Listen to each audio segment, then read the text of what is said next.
Hi, everybody, and welcome to Friday Night Flock Talk. I'm Robin Sullivan from the Leather Elves, and I just want to say it's great to be back. I missed you guys a lot, and I'm here with Jack Pine. Hey, Jack, how's it going?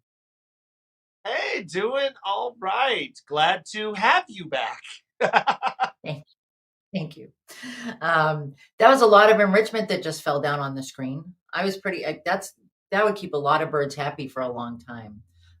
So thank you, Nick, for that. Um, but so it's been, a few weeks for me. So what have we got for reminders, Jack?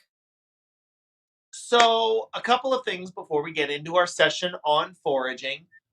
First of all, we do want to remind you guys we do these live streams every single Friday at 7 p.m. Eastern. You can watch them on the Leather Elves Facebook page. If you like the Leather Elves Facebook page, you'll get reminders whenever we start a live stream.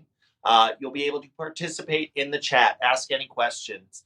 And that honestly is one of the best parts about it. So, we encourage you guys to do that. Go ahead, like the Leather Elves page. We will sometimes also share things over to the High Redbird group on Facebook, photos and other things up for discussion. So you guys should like that as well if you haven't already. Now, we do want to encourage you guys. We want to see you live for the live streams. Being a part of them is the best part. But if you do miss out, if something comes up, you can always watch the recordings on the High Redbird YouTube channel. There's actually a playlist with all of those videos put together. So, Robin, I know you missed a couple weeks, but you can catch up and you can watch those all over there. And it's great for anyone if you're going on a road trip, if you have someone that is new to birds. We cover so many different topics here with Flock Talk. We cover things like training, enrichment, diet, care, uh, enrichment, training, um, conservation. Conservation. Um, yeah, and then like enrichment and training because Robin and I really like those. But we do cover a wide variety of things that are related to different aspects of aviculture, different aspects of birds. If you guys have anything you would like us to cover, send us a message and let us know. We are happy to do that. If you would like to know what sessions are coming up, you should pay attention to us on Instagram as well. You can either follow the Leather Elves or High Redbird or both. We share the information for the upcoming live streams. We also share a bunch of different things. Robin shares a lot of photos, videos of different types of enrichment. I cheat because I want more people to react to my stuff than hers. So I use baby animals. So if you'd like to see baby animals, you can follow High Redbird over on Instagram. And there's so much that's going on. Um, Robin and I work with you guys every single Friday to try to provide educational resources. But there are a lot of other educational resources available as well. So there are things like the National Bird Show, which is coming up. The cough was for Nick to put up the logo because I did not remember when the date was, but I know it's in the date. So November 11th through the 14th in Tulsa, Oklahoma. So if you guys are nearby, you can check out the website. It's currently on your screen. Again, it is a great way to learn about different ways to take care of birds. There's a lot of different people that are very, very passionate about their birds. So we definitely encourage you guys to check that out. Robin and I are both also board members for the National Parrot Rescue and Preservation Foundation, which will be having its annual Parrot Festival January 28th through the 30th in Houston, Texas. It is an absolutely wonderful time. It is a great educational conference. There are a ton of vendors available, but honestly, the camaraderie of being around so many like-minded parrot enthusiasts, I've got to be honest, it feels more like a vacation. So we encourage you guys to visit www.parrotfestival.org. You can scan the QR code that's on your screen right now if you want to do that for more information. But we certainly hope to see you there. And I think that's it, It's unless gonna be. Nick puts up like another. I was so I'll close. do. I was so close. Do you want me to do this one? You can. I can do this one. So Jack and I have started teaching a class on Thursday nights. It's called Parrot Academy. We are four classes into an 8-week series. It is still available, and you can view the ones that you would have missed. When you sign up, you can register at the leatherelves.net/macaws. And we've been having a lot of fun with that. It's really taking us from, before you get a bird, when you decide to get a bird, what do you do when you bring them home? And we are up to Training 101 is the topic for next week for Parrot Academy. So you can scan that QR code, get a little bit more information. If you're interested, we are more than happy to have you join at this point in time. So, all right. Well, I think that's it. And Nope. Well, with that, we should point out, if you are signing up, even though the courses have started, you can still rewatch any of the past sessions. You can still ask us questions about any of the past sessions. So it's not like you are going to be missing out on any of that content. So we definitely encourage you guys to take a look at that. Absolutely. So, and I know that some of you are already registered. So, just the more the merrier.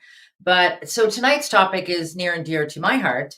It's Foraging 101. And as long as I've been doing this, which is a long time, we have been talking about foraging. Foraging goes through phases. It becomes the hot topic, and then it kind of fades a little bit, and then it comes back again. So you can always count on foraging coming back as one of those topics that gets discussed everywhere. Don't you think so, Jack? Yeah, I think foraging in terms of enrichment is going to be one of those things we keep coming back to because honestly, in the wild, that is going to be one of the safe forms of enrichment. Obviously, there's a lot of forms of enrichment. Not being able to find food, being chased by predators, all of those things are enriching, but not necessarily something we want to encourage in a home environment.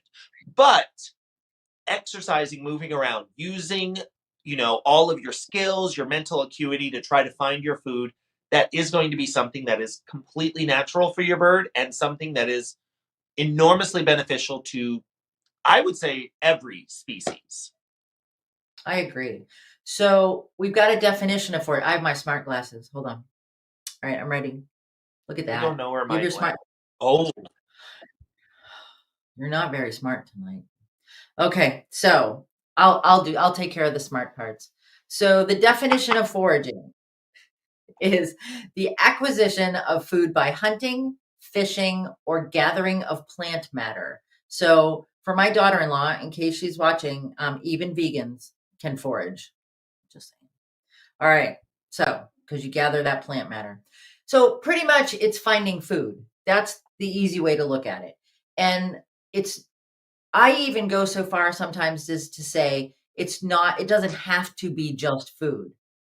Some birds will forage for wooden pieces. You can put if you've got a bird that really look at that, see, natural foraging. So some birds will forage for things that are not food, and it's just encouraging that activity. Do you have any birds that'll, forage for stuff that's not necessarily a food item, Jack? yeah, and I would actually argue that in captivity, foraging has to include those desired but non-food items, particular foot toys, things like beads, because we provide all of our animals' nutritional needs. Your animal isn't going to be struggling, or rather, your animal shouldn't be struggling to find food. It shouldn't have any nutritional deficits. So maybe looking for food isn't as exciting as looking for a favorite foot toy. So I would say that still definitely falls within the definition of foraging. Yeah, Melissa mentioned that Zorro will forage for the spiky balls, and I know Melissa does amazing foraging stuff with Zorro. And I also need to shout out Happy Hatch Day to Zorro. I know that was fairly recent.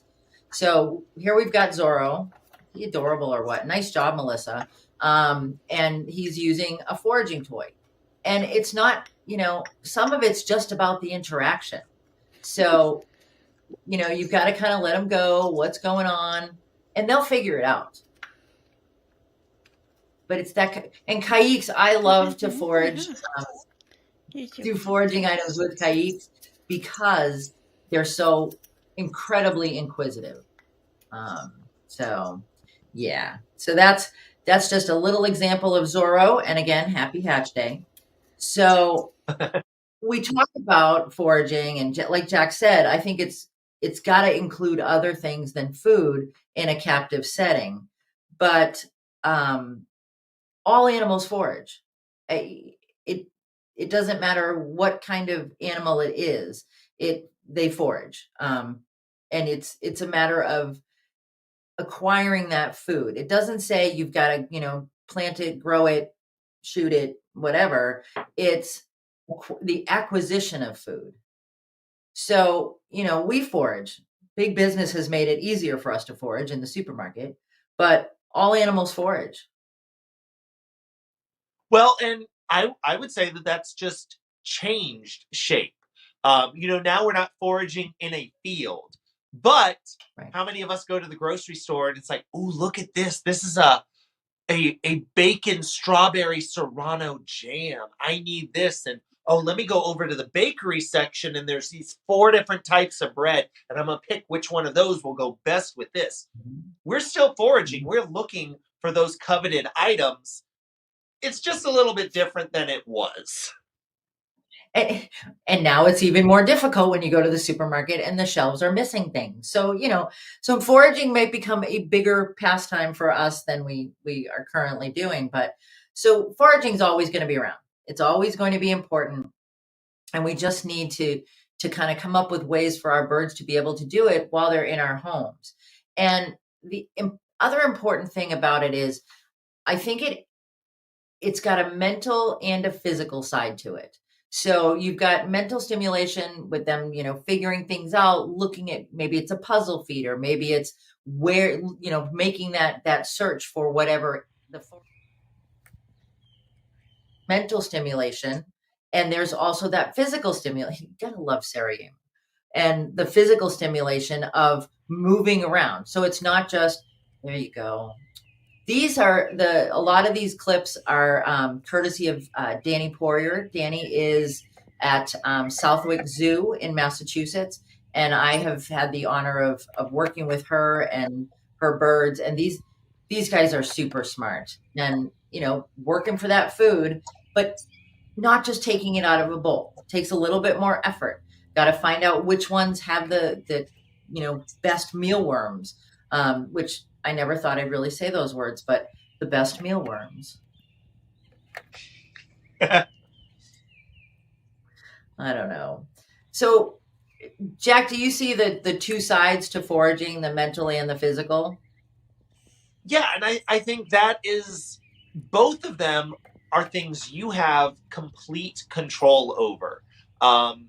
With things that are mentally stimulating, especially I see it a lot with rehomed birds. If I get birds from a rescue situation that maybe didn't have the best quality enrichment, they're not used to enrichment, they don't know what to do with it. I have to work with them so they understand how to utilize a foraging toy. So maybe it starts off as here's your food on a paper plate instead of the food bowl that you're used to. And depending on the bird, the first day that may be terrifying, but we work through it. We develop these different skills, and eventually, this mental stimulation leads us to problem solving and figuring out all kinds of puzzles. You can do the same thing with physical aspects of foraging and different types of enrichment. If your bird is, if it's a little bit chunky, if he's not as agile as he should be. And I feel like any bird that I am talking about right now is probably going to turn right around and say, same to you, buddy, which you are correct, sir, or ma'am, depending on your bird. You can change how you are presenting items, maybe put them right next to a perch. And then when they start to move around a little more, move them a little bit further away, move them so they're at a different angle. You have that ability to change the mental and the physical stimulation of the enrichment you provide, and you can completely customize it to your bird. So I think that is really incredible when you start thinking about it and customizing it for your bird.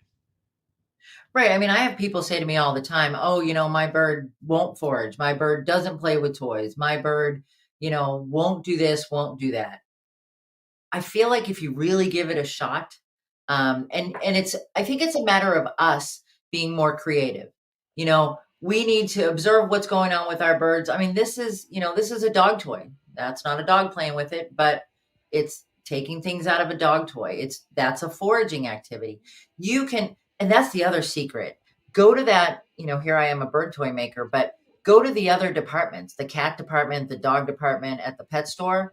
They've got some really cool and challenging options that you can use. Eva's birds are well-rounded, that Well, and you can use for whatever animal. so that to me, I think is a really interesting thing. If you guys would like to comment in the chat section, I think we all have our different ways that we say our birds are chunky without calling them chunky. So if there's any that we haven't heard of or thought of, go ahead, let us know. I think Lori said that her bird is a perch potato. Mhm. We had well-rounded. I'm going to be honest. I have Dina's an Amazon that I called a Weeble for a while because he was just he would rock, but he wasn't falling over.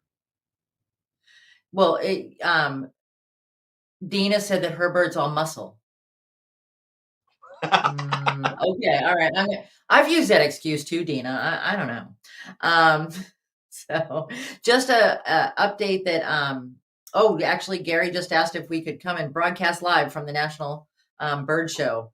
I don't know, Gary, that's it's a hike from New Hampshire, but we're gonna see what we can do. We'll figure something out.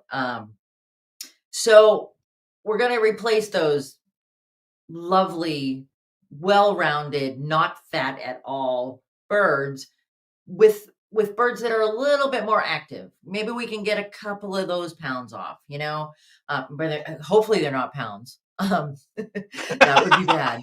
Um, but make them a little bit slimmer. But you can also, I get, messages from people, my bird's doing this and he's plucking, he's, screaming, you name it, like insert unwanted behavior here. And what do I get to do about it? Foraging is a great way to replace what a behavior that you don't like. So if you've got a bird that's standing on a perch at the right at the cage bar screaming at you, you give him something to forage for. Okay, maybe he's a little it's distraction. There's no question about it, but it's giving the bird an option to do something other than that negative behavior that you don't want. So, I mean, have you ever used it for behavior mod, Jack?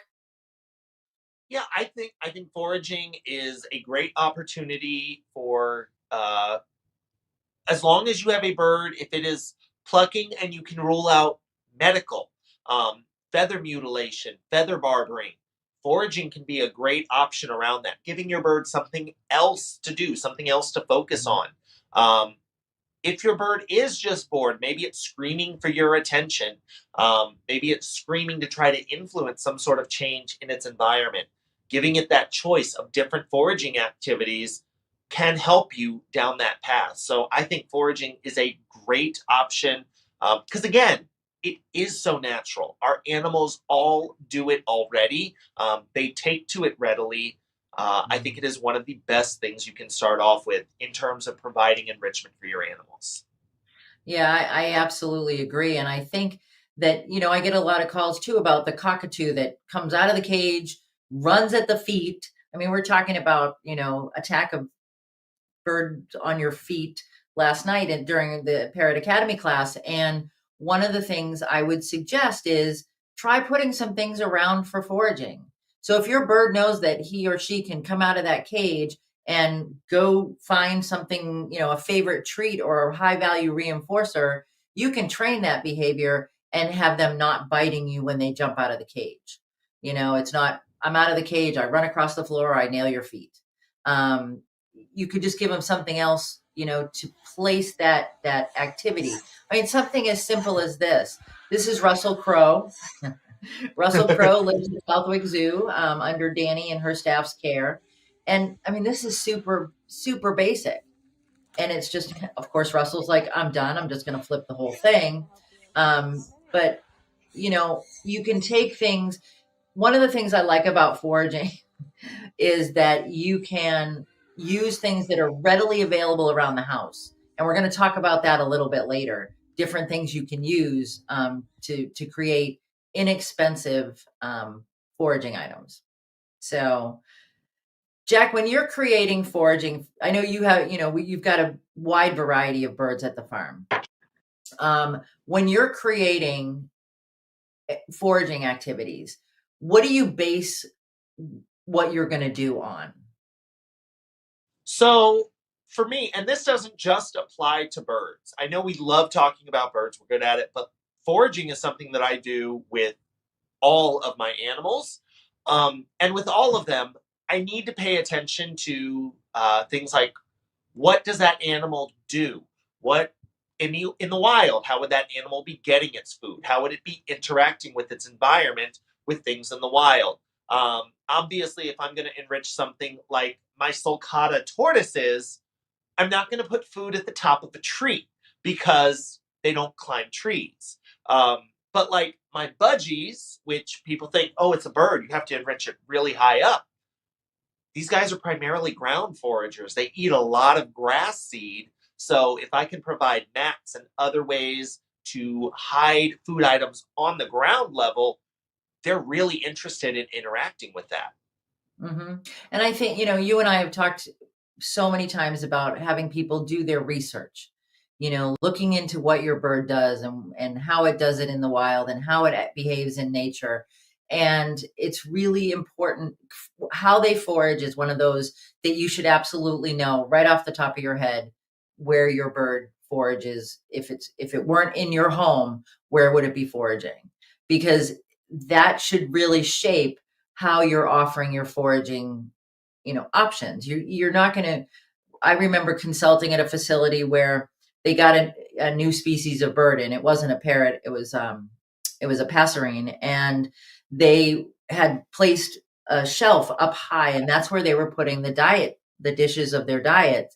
And the birds weren't eating, and they were really concerned that the birds aren't eating. I think it's the new, being in a new place in a new exhibit. And I kind of looked and I said, this bird? And they were like, yeah. And I said, that bird's not used to having to go up high to get its food. It gets its food down on the ground.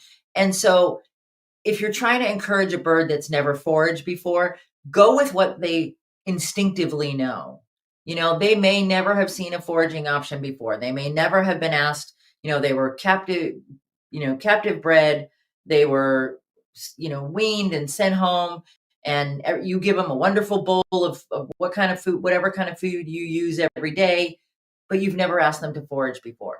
Or they've come from somewhere where they haven't had to forage before. Even though they haven't, it's still instinctual to go to a certain area to forage. So, Yeah, and I think that's incredibly important. If you start with what you know your animal does in the wild, um, and another good thing you can do is pay attention to things other animals do. You do not have to start from square one, reinvent everything. One of the things we had Melissa, she said that she likes to do paper shreds over a treat. And for a kike, that is a great little foraging opportunity. I utilize browse piles for a lot of my collection, and that's going to look like different things for the different animals, but it's the same approach. If I do a browse pile for my sulcata tortoises, it might be a flake of hay that's lightly scattered open with a few treats in there.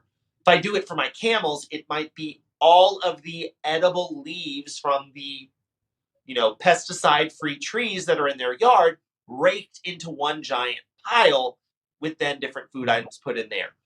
It's all the same idea, and you can take from different species, from different animals, and modify and tweak them to be appropriate for yours. oh yeah, definitely. And, not only where they're going to forage, but how good they are at it. So, if you've got a bird that's never foraged before, yes, it's an instinctual behavior, but you don't want to give them the 72 step puzzle feeder and go, okay, here you go. Because you're going to get that look, that I have, this is in my area and I have no idea what it is. And I'm just going to go over here. And you're like, well, he doesn't forage. Well, maybe you need to start off small. It's that build up and skill level. And so this guy's at Southwick Zoo too, and he can see the crickets through here. And it's a little daunting because, the Dunkin' Donuts cup, although we love our Dunkin' here in the Northeast, Kookaburra probably aren't used to them. Um, but it's really about, sometimes they have to be able to see it. You're like, well, that's not really foraging, but it is. It's problem solving. How do I acquire that food item? How do I get it and not just have it in a bowl? And I think that's really important that you start out with, okay, I can see it. I can easily access it. Okay, maybe it's a little bit more difficult next time. You build up that complexity, and you've got to observe your bird to know when you want to increase. Jack? Yeah. So, and first of all, we're going to be playing this game all night long as we see different video clips of things every single time. I'm like, I love enriching kookaburras. I love enriching corvids. We're going to just play this game all day. So with something like this, if you gave that to your bird the first time, you could modify that a couple of different ways. If it needs to be easier, maybe you need to drill some holes so that the crickets can start slowly coming out on their own. It's not just dependent on the bird moving the cup.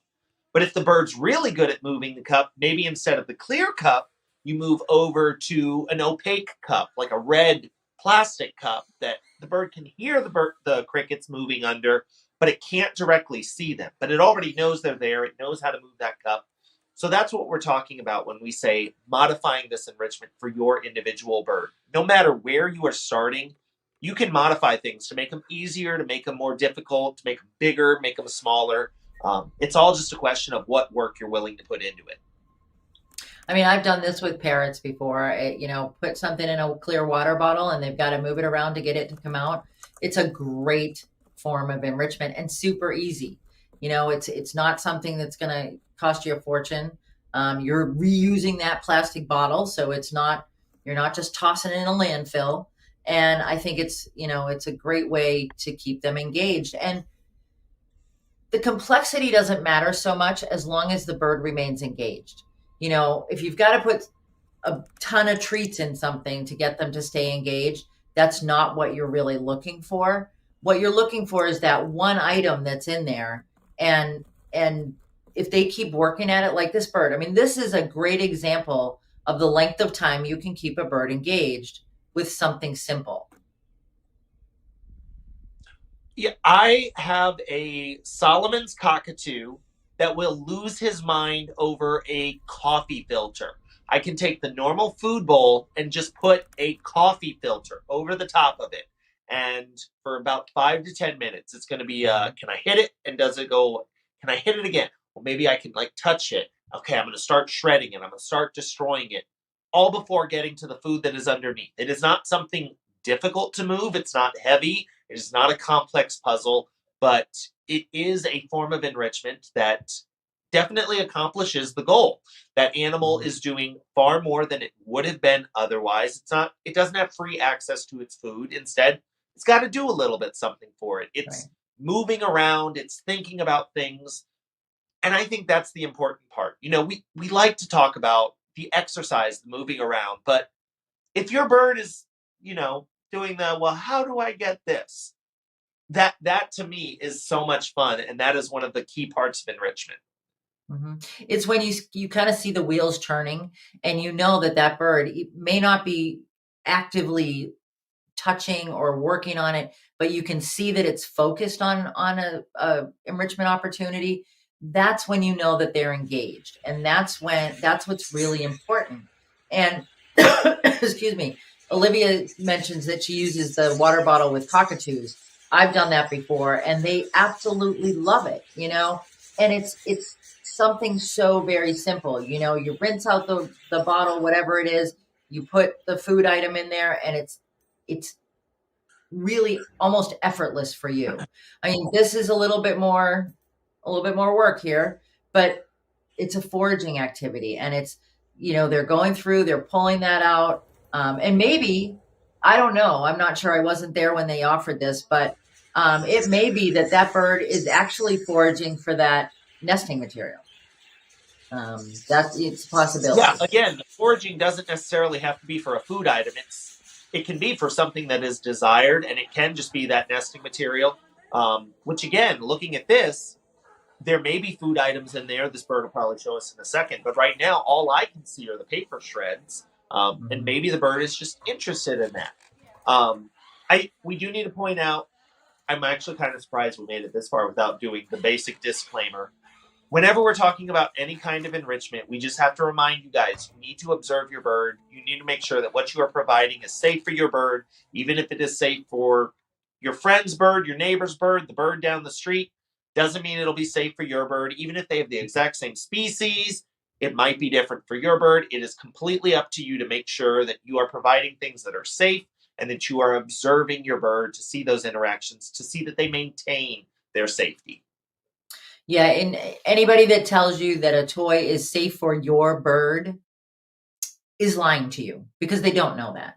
When I do shows and people come to the booth and they're looking at toys and they're like, "Oh, is this safe for my, eclectus?" I'm like, "I don't know. I don't know your eclectus."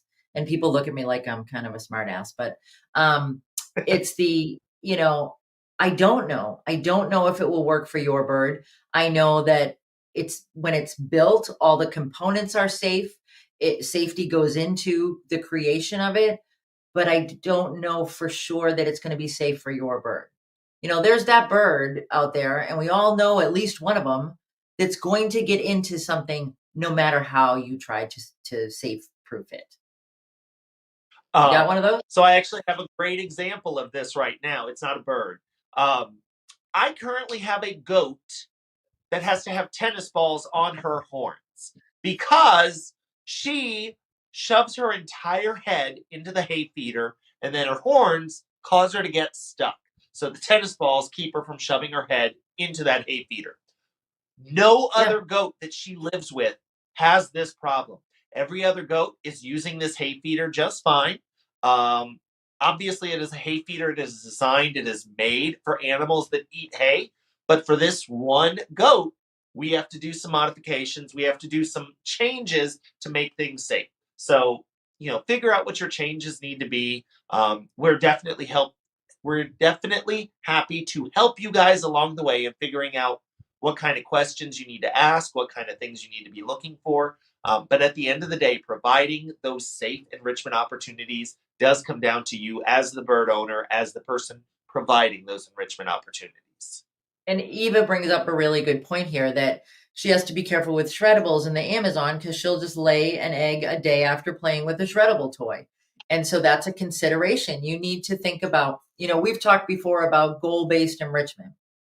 So saying that foraging is what you're trying to accomplish, you want more foraging, and it's really that's a great goal, but you also need to look at what are the other kind of side things that happen while you're accomplishing that goal.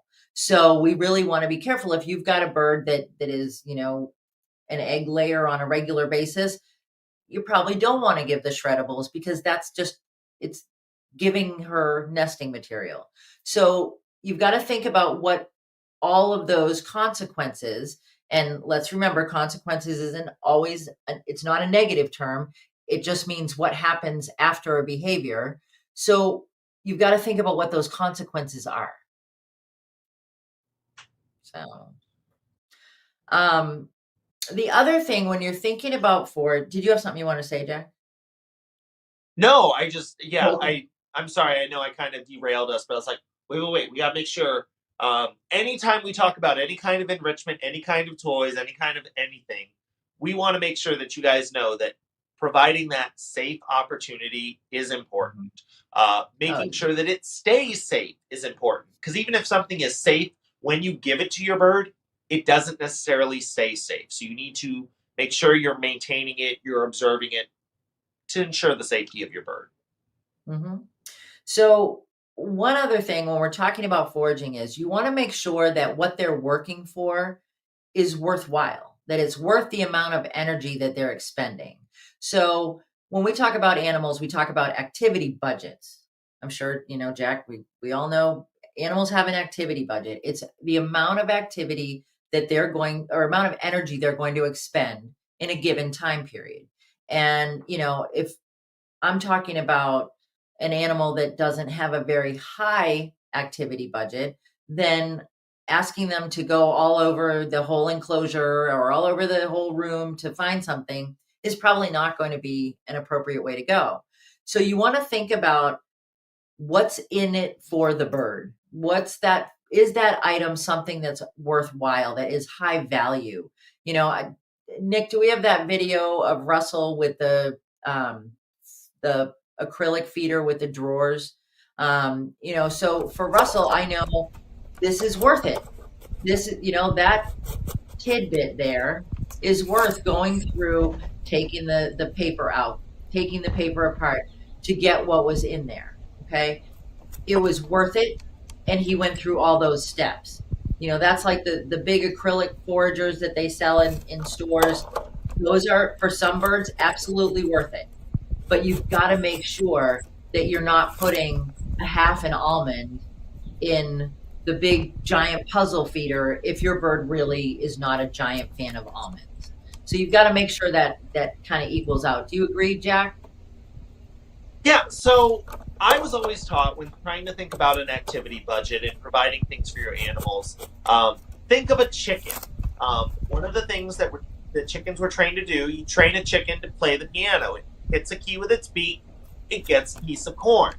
Well, eventually you train the chicken to hit the key twice, and it gets a piece of corn. Hit the key 3 times, it gets a piece of corn. There is a certain point where the amount of time that chicken hits the key is going to exceed the caloric value of the corn or whatever food item it is getting. Your animal literally cannot keep going at that rate. It can't keep doing things for a caloric deficit. And in terms of mentality, in terms of approach, they're going to give up on it far before it even gets to that point. So, that's definitely something to pay attention to. Make sure it's worthwhile. I mean, it's true. You've got to think about how much effort would you go to for that Oreo cookie? Would you, if you had to go up the stairs, down the hall, around the corner, into the cabinet, open the package, and then go all the way back to where you were before you could eat it? Is it worth it? Might be. Depends on the day. And that's the other thing to consider. We've talked about there are some days that you just aren't going to do a training session. There are some days when your bird's like, yeah, no, not going to work for that. Sorry, it's not happening. But there is wait, hold on. There is a term that we like to use in the scholarly world that's called Contra Freeloading. Jack, since I'm being the smart one tonight, I'll have to read this to you. It says, Contra freeloading is an observed behavior in which an organism, doesn't that sound smart? Stick bird in there, when offered a choice between provided food or food that requires effort to obtain, prefers the food that requires effort. Look at that bird is paying real attention. The term was coined in 1963, so this is a fairly new term by animal psychologist Glenn Jensen. So, contra freeloading. You guys know this is one of my favorite things to talk about. Contra freeloading. Animals prefer to work for stuff. Jack, do I not look smart anymore? No, the part that I'm losing my mind about is Robin. So this term from 1963, I know it's relatively new. I was trying to be subtle, Jack. So yes, but contra freeloading, that birds do. Oh, butterflies. Birds do like to work for their food. Animals do, all animals. So if you can give them that option, you're creating a much more enriched environment and you're creating a more stimulating environment. And so contra freeloading is what, when people say, oh, it's not fair that you make them work for their food. Oh, it's not fair that you hide their stuff. Pull out the contra freeloading definition. So, And I think so many animals, you see them interacting with those foraging opportunities, and it's like, okay, here's the reaction of an animal getting food in their bowl. Like they'll go over and they'll get it. Widget, my green cheek conure, he likes breakfast. He likes getting breakfast in his bowl. Um, every morning he comes out of his cage. We walk around the kitchen. We prep his breakfast. He goes back into his enclosure with his food bowl calmly to have breakfast. Now, if I give him a foraging toy with different things hidden in them, uh, there is usually nothing calm about that. He is hanging off the toy. He is shaking it. He is going after it, getting all of the pieces to fall out, all of the food, trying to figure out what is going on. Um, I have seen so many times that when presented that enrichment opportunity of foraging, your animal reacts so much stronger than if they get the exact same thing in their food bowl. I was going to say, a great example I have is the PVC foraging toy that I built for Gunner over here. Um, I will use the exact same food. Sometimes this is how Gunner gets his dinner. If Gunner gets his dinner in his bowl, he sits there and he eats his dinner. If he gets his dinner in this, he will push this all around the living room. He is going to make sure that he gets every last little piece. He is focused, engaged, super. I know there's nothing in it right now. He's expecting there to be food in there right now. You guys can see him looking. Is this yours, Gunner? Is this yours? There's not even anything in it, but he's very, very excited about it. He's like, because there might be something in it. That makes it worthwhile. So that action of searching for your animal's food, I would say for anyone who says, oh, well, that's mean, they haven't seen the excitement and joy of an animal interacting with those enrichment opportunities. yeah, I agree with you 100% on that. And, sometimes when you do have that bird, you get that bird that maybe was in a bad situation and didn't have the opportunities that you're going to offer that bird, or a bird that is very young, you may need to show your bird how to forage. And I know Terry Clark was on earlier, and Terry works with Terry's a breeder, and Terry has, she says, I love watching the babies find their Nutriberries when I hide them in their toys. They get so excited. So I know that Terry works with the babies that she has to get them to learn how to play and how to forage and how to balance. And, sometimes it's just showing your bird the food item. Because if you have a bird that's never been exposed to foraging and you put something in a foraging item and you put it in the cage, yeah, it doesn't make any sense. And so you have to maybe show them, look, I'm putting this in here. Or you need to demonstrate how to get it out. What are you giggling about?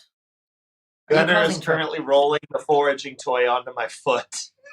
Don't me, Dad, there's no food. So sometimes you've got to teach them how to retrieve that food item. It may be you don't want to frustrate. That's really important. You don't want the bird to be, why are you showing me this food's in there and I can't get it out? So you've got to show them how to take it out. You may want to start in one location. It's always in the food bowl, but it's not the big pile of food or, pellets or fresh food, whatever you're feeding. Maybe you put the foraging activity in the bowl. How do you introduce your animals to foraging, Jack? So this is really one of the first videos I ever did for the High Redbird channel was teaching foraging because I think it is such an important thing. And it really depends, I would say, on where you are starting. Because if I have a bird and I've gotten them where they're wary of anything new and anything that is outside the norm. Sometimes foraging for that bird is you are used to getting your food bowl in this holder right here. And today, instead, I am going to put your food bowl in this holder over here. And I've had days where I have done that, and the bird just looks at me as though I have lost my mind. Um, sometimes it is that simple. Um, Mhm. I've shared photos on my Instagram of one of my favorite things to do. It's one of the easiest things to do. I have a rose breasted cockatoo in my walk-through aviary. We use seed cups to feed things like the budgies and the cockatiels. I will take a whole seed cup. It's a paper condiment cup filled with a variety of different seed. I can hand that to the cockatoo. She can hold the cup in her foot. Yep, a little cup just like that. She'll hold it in her foot. She gets all the seed in there. She is far more excited eating out of that little cup than just about anyone else could make her with any kind of special food in her new normal food bowl, because this is different, this is special. It maybe isn't that crazy, it's not that ridiculous, but it's enough. It's like when you were a little kid and you had to go to the dentist in the morning, and you come home, you come back to school, and you have your little bag of McDonald's because you stopped and got McDonald's on the way back to school. McDonald's is not hard to obtain. It is not expensive, but it's different, and you got that little bit of different, and it really does give you that feeling of like, well, this is cool. This is nifty. There's that rose-breasted cockatoo right there. Oh God, she's so beautiful right there. Usually, she likes to go up to my shoulder, and then she has this piercing whistle, which makes her not as cute. But in the photo, she is beautiful. So Dina just mentioned on the chat that the condiment cup comes with a cover, and I was going to say this is a great example of how easy it goes from being super basic. It's got no cover. Here you go, easy breezy. Okay, so maybe now the bird's not so impressed. So you put the plastic cover on, and now they've got to open that cover up. And you can use anything. Use a piece of wood to cover the top. Use a piece of paper. And as you're increasing that complexity, you're really just asking them to take that next step. And I love making foraging toys because there's a purpose. There's a reason. You're encouraging that activity, and I really do like doing that. It's fun for me to create new foraging toys. And Jack, I know one of Jack's favorite stories about me and foraging. So I think this is a really great thing to think about.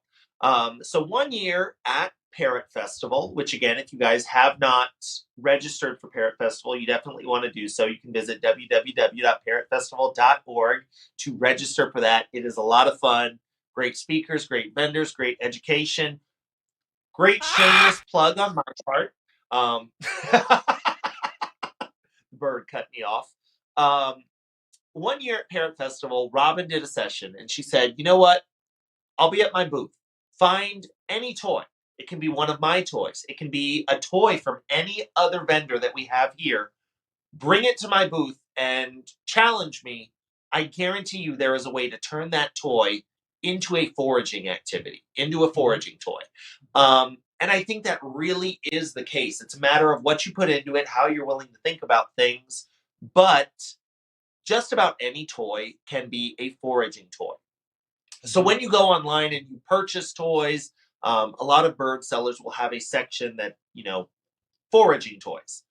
That is not all of their toys that can be used for foraging. Instead, I would say those are the toys that are easier to do for foraging. Maybe they're faster to do for foraging. Maybe they have very well-designed little pockets, very well-designed little cavities that make it easy to, in 30 seconds, put together a foraging activity for your bird for the day.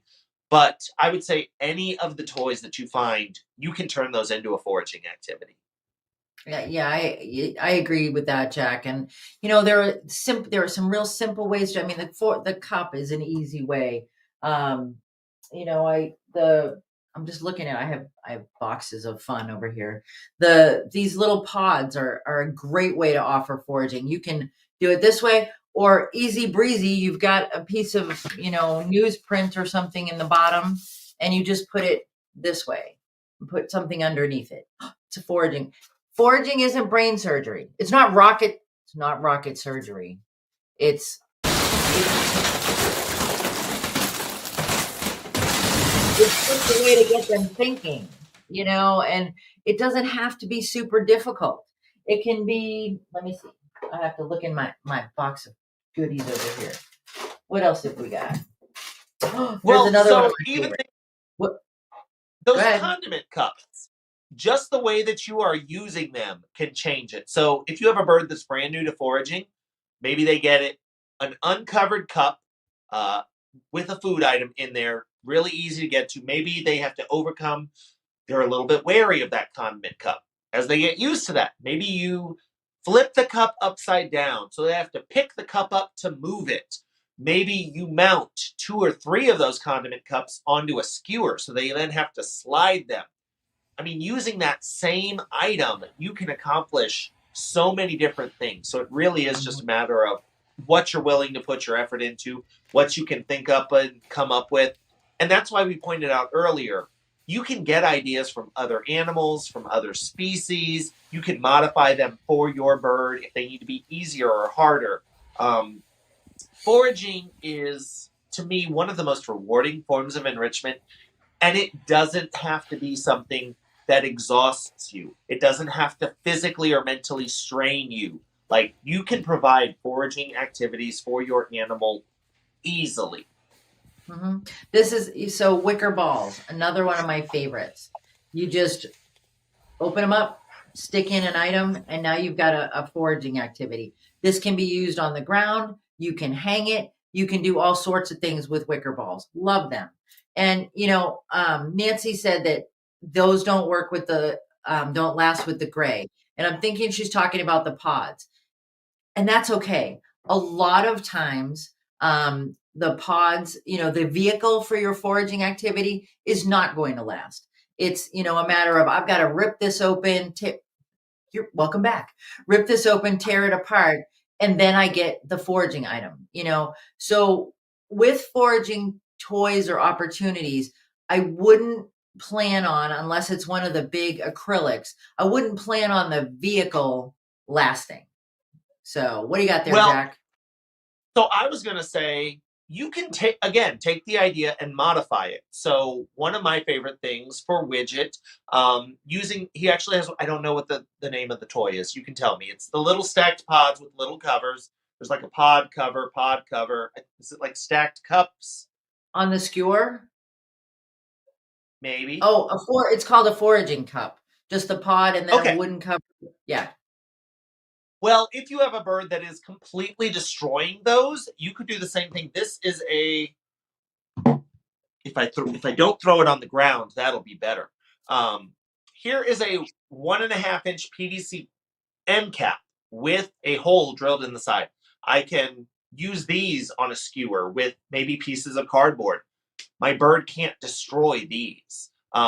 If your bird can destroy these, I mean, you probably have a very destructive bird. But you can scale these things for your individual bird. Take maybe the shape, maybe the size, and find a bird safe material that is more durable. At the same time, if your bird likes shredding, if your bird likes destroying, maybe you just accept that I'm going to need more of these shreddable materials, but shredding and destroying is my bird's favorite thing to do. Um, you know, I like knitting. So I have a ridiculous amount of yarn in my house because I knit, I crochet, I do stuff with yarn. Sometimes I'm fully engaged in it and it's really exciting and it's really complex. Sometimes it's something for me to do. And I feel like with our animals, it can fall into that same thing. If your animal likes destroying, sometimes you're going to get that. I think Robin calls it the fireworks response of, I have this new thing and I'm gonna, throw pieces everywhere and I'm gonna shred it and I'm gonna turn a 2x4 into toothpicks. And sometimes your bird's like, yeah, this is something to do for right now. Like, I'm maybe not as into it today. Maybe I'm having a bad day. Maybe I'm not really as excited. And all of that happens. But, for me, one of the things is when I hear people say, oh, well, my bird destroys those. I thought that was the point for that toy. Like, when you have a toy And that's made to be shredded and destroyed. And in Nancy's defense, there are definitely toys that you don't want to see destroyed right away. But I think, like I Or said, I like think with your the foraging walls. stuff, yeah, you don't want your woodwork destroyed right away at all, not just right away at all. But things, and it's, I like, the other thing I like about foraging is there's a lot of recycling that can happen with foraging. I know I've been noticing in the chat, like Olivia's talking about boxes and cereal boxes and USPS, flat rate boxes. You can get those for free. Don't tell the post office that Jack and I said that though. Because they'll come and charge us more for shipping things. I don't know. But these are like my all-time favorite. The coffee holders, fold them in half. And it's really, you're thinking about what's your goal for this enrichment opportunity. What's your goal for this offering that you're giving your bird? And maybe it's to destroy it. Maybe it's to last a couple days. The big acrylics, yeah, there you go. Jello boxes and a TP roll. I mean, it doesn't get any simpler than that. And how much did that cost you? You were buying the Jello anyway. Hopefully you were buying the toilet paper anyway. Might be harder to find these days, but um, it's simple. That chain, use that chain again and again. I guarantee you that Danny and the staff at Southwick Zoo use that chain over and over again. So, Well, um, and you know, okay, here I can say this because I'm not you. Um, Robin, one of the things I really like about your toys, you have so many toys that are on reusable bases. You have so many toys that come on things like skewers that give the opportunity to reuse them to, maybe if your bird does destroy all the pods, all the birch pieces, all the leather, you can then replace them with cardboard, box pieces, those paper condiment cups, things that are going to be safe for your bird, things that your bird likes interacting with. And that is definitely one of the things that I look for when I purchase toys at a show, at a bird store. Obviously, my bird doesn't go shopping for bird toys. I go shopping for bird toys. So I sometimes get excited by bright colors and things that I think are going to look like a lot of fun. But I'm also paying attention to what of those pieces can I reuse? What of that framework can I reuse? And I think that's a really great thing to have. well, thank you. And thank you, Nick, for putting those pictures up. I think, when you're looking at reusing pieces, I'm going to out Terry Clark right now. So Terry, I wish I had it downloaded. Terry sent me a picture of a toy that she made out of old parts from toys that she had purchased from the Leather Elves. And she was like, "Oh, it's not so pretty." Or something to that effect. And I told her we were going to hire her because the more creative you can be with those used parts, I mean, we know as a manufacturer, we know that you're not made of money. And if you are, you adopt me? But it's really about, and I'm just saying, you know, it's about that creativity. It's, that you design it skewer cake. Put the pieces on. Put whatever you want on there. If your bird, you find something at the dollar store that your bird loves to interact with, throw it on a skewer. Put it together with some old pieces, and it's really, it's more effective for you guys. And the other thing, so when Terry sent me the picture of the toy, I knew I could recognize pieces. I knew certain pieces came from certain toys, but it's a familiar base. It's a base that your bird, it's not like, oh no, there's something brand new in my cage. It's something they've already interacted with. And if you're trying to teach a bird that's a little hesitant how to play with toys, how to use enrichment, that might be a positive for you. And there was another comment. I don't know, Nick, if you can find it. It was a ways back from Terry that I wanted to point out because I thought it was a great idea. It was about kale. Let's see. There we go. A leaf of cabbage or kale with a treat rolled up in it is an easy, cheap way to start. That's a great idea. If they ingest some of the cabbage or the kale, bonus. I mean, I think it's great. Well, and I've done. If you guys want to see an idea like that, I actually did a all natural foraging toy using either the base of celery or the base of a head of lettuce, because it gives you so many different places that you can put those things in. And again, using those food items, things like kale, cabbage, celery, romaine lettuce. If you have an animal that you are trying to get to eat, more vegetables, more greens, um, that can be a great way to start because they are going to be ingesting and picking up pieces of that as they are destroying it to get to, maybe you put almonds inside the celery. I'm not going to be as excited about the celery, but I'll eat part of it. Yeah, that's another thing for, when a lot of people will say, "Oh, my bird won't eat the leafy greens," or "My bird won't eat X." Well, pair it with a foraging activity. Pair it with something that's a little bit more palatable, as, they've got to work for it a little bit. So now you're adding that contra freeloading dynamic. You're adding a preferred food item, and, oh, hey, this food item that I'm not so sure about is there. I mean, this is simple. Those cones have, a food item in them. They don't have to work that hard. I guarantee you there are bowls of food in all of these aviaries. This is again, at Southwick Zoo in Mendon, Massachusetts. And, but they do such amazing enrichment, and the birds will just, I mean, what I like Yeah, to look at. So when I'm, say are that those again? cotton candy cones? Yep. They're just plain, paper. It's just a simple activity. Pumpkins, Julie, amazing for foraging inside and out. I love them. I think they're wonderful. Adrian, Brussels sprouts with nuts put in them. Because, yeah, I'm not a Brussels sprout fan, but I think if you put almonds in them, I might be willing to try that. And even if Well, while I and was getting the almonds out, I got a little bite of Brussels sprout. one thing I want to point out that I really like seeing these conures, they gave multiple items for your birds to chew on. So if you have multiple birds, I think that's really important that you Yeah. provide that safety, you provide them options. They're working on two different ends. They're not having to fight over a favored enrichment item. One bird isn't getting enriched while the other just, sits in the corner looking neglected and sad.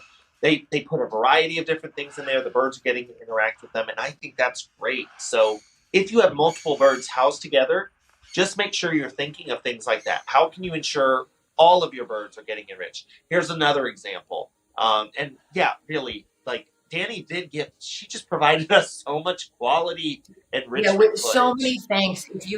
If you guys are friends with Danielle on Facebook, or go and like Southwick Zoo, they do a phenomenal job with enriching their animals. I mean, you're seeing just the birds, but their whole collection is really well enriched. And Danny and her staff, in particular, in the education and bird department, do such a great job with training, with enrichment, with keeping these birds, stimulated while in human care. And it's so important. And she's got fire hose there. Fire hose is another thing. You can hang things from it. You can, make it wavy, and put things in the dips. It's really, it's all about how creative can you be. I honestly look at things, just, when I'm in a store, when I'm in the dollar store, when I'm at the supermarket, and I look at packaging a lot and go, oh, we could do stuff with that. There's something that I could make out of that. And it's really about just letting your mind kind of be creative when you want to work on foraging stuff. What? Well, and I mean, so Robin and I have actually had this discussion while I have been doing it. I like going to, I like building things out of PVC. If I roam and look at the different fittings, the different, pieces that I can put together. I mean, like, again, this foraging toy, you're fine. This foraging toy right here is an end cap, a piece of PVC pipe, and a clean out valve. There's nothing about that that says put these together and you end up with an animal toy. But if you go through and you sit there and you figure out what can go together and what you can create with that, I mean, if you go to Lowe's and do that, they're going to be looking at you as though you're insane. But Mhm. I take care of animals for a living. People look at me like I'm insane every day of my life. I can live with that. But instead, I get to build really cool things for my animals. And well, the other thing is, so I do the same thing in the hardware store. I walk up and down the PVC aisle, and we live in a small town, and so it only took a couple of visits to the hardware store and kind of going up and down the aisle and picking up, weird shaped things and going, "Oh, look at this." Mark will be with me. I'm like, "Oh, look at what we could do this with this."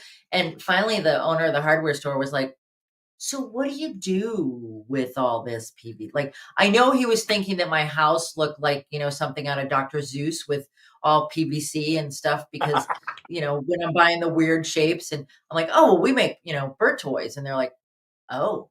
And then you get to tell people about how cool birds are. So when you go to Lowe's, I go to Lowe's, I'm like, "Do you sell, 1/4 inch acrylic dowels?" And they're like, "Well, we've got," I'm like, "No, no, no. I need this size and this diameter and whatever." And they're like, "Well, can we do this instead? Can we do, zinc?" I'm like, "No, no, no, we can't do zinc." So and then you get to educate someone about what do you need to have a bird and what kind of things can you try. And so and you inevitably run into somebody that says, "Hey, there was a guy in here the other day who was looking for something for his macaw. Is that a parrot?" And you go, "Yep, uh-huh." And then you talk some more. And so, for those of us that don't have a lot of people to talk to, it's a good way to meet new friends at the store. Well, and again, I think that's something that we do a lot of the time with a lot of our different birds. I know we had Dorothy Patterson on earlier from the Bird Endowment. One of Mhm. the things that they encourage regularly is going blue for blues. And I've done it on here before. We've talked about it, having that blue in your hair, because then whenever you go out anywhere and people comment on, "Oh, well, your hair is interesting," or "I like your hair. Thanks. Let me tell you why I did this. And let me tell you about blue throated macaws." It is a shameless segue. And I, at this point, will use just about anything that is presented to me as an opportunity to talk to people about different animals. How are you doing Mhm. today? I'm doing great because I've got birds in my life. Let me tell you about birds. It's true, and I think we're all guilty of it. And you guys, I mean, the fact that you come and hang with us every Friday night and we talk about birds and we get excited about birds, share that with other people because they don't even know what they're missing out on. And if you get that opportunity, you're in that hardware store, that Home Depot, Lowe's, wherever you go, the big box store, you can definitely find things to talk to people about when it comes to your birds. So, I don't know, Jack, do we have any more fun information about foraging for tonight, or are we foraged out? I mean, There's so one Danny. thing I will say, oh, and I love that we have that. Danny doesn't quite look like that right now. She is No, actually due to give birth in, is it November? Oh, God, that's a month November or away. December. Yeah, yeah. So yeah, so we're really really excited for her. She is absolutely incredible. She is so passionate about taking care of all of the birds that are under her charge, all of the animals that she interacts with, encouraging people to take care of the animals they're taking care of, which I Mhm. think is probably part of why me and Robin like her so much and we get along so well. It's that same thing of trying to optimize animal care, not just for our animals, but for everyone's animals. True. When it comes to foraging, the only things that I want to go ahead and remind people, try to drive home, one, it doesn't have to be the hardest thing ever. You can provide easy foraging activities that are just as useful, just as beneficial, just as meaningful to your bird. Um, and make sure that you are watching your bird, making sure that these activities are safe. But for me, getting to watch my bird interact with new things and problem solve and seeing all of the wheels turning, that's the fun part for me. And I certainly hope for you guys at home, if you are doing things with your birds, take that away from it. Remind yourself that I can watch my bird. This It's Mhm. needed. I have to make sure that it is safe. And I have to make sure that my bird is interested in this activity. But also, it's fun for me. It's stress Mhm. relieving for me. It is something that I love doing. And I hope you guys do as well. So watch your birds, enjoy your birds, love your birds. And I think with foraging, that is one of the greatest ways that you can provide your birds an opportunity to showcase their natural behaviors, showcase their natural intellect, their athleticism, and, so many things that make our birds so amazing. It's so true, Jack, and it allows them to kind of entertain themselves, if you will. It's a fairly independent activity, and it allows them to be birds, And I don't think we have them in our lives just because you know they're a cool pet. We have them because there's that passion for birds. There's that passion, for animals and nature, and we want to allow them to do as many natural things as we can. And if we can even recreate a little bit of that. So, obviously there aren't condiment cups out in the wild, but there are things that are similar that they need to go into to get their food items out of. And so it's really encouraging that natural behavior, encouraging them, to do things that their wild counterparts do. And they are such incredible creatures. We are so lucky to have them in our lives that we really want to make it as enriched and as good as we possibly can. So Julie sums it up right there. Foraging empowers your birds. So I want to thank you guys for being here tonight. And next week, wait, what are you giggling about now? Oh, Gunnar gets a thank you even now. That's awesome. We have to have Gunnar on every Better keep week. doing your work. Just like I'm here and that's all that's important. So next week, Gunnar, we are going to talk about conservation. And this is kind of an exciting topic. We're working on having a guest for you guys who can talk to us about some conservation projects that they've worked on. So thank you again for being here. I did miss you while I was gone, but I'm back. And you guys take care, and we will see you next week on Friday Night Flock Talk. Take it easy.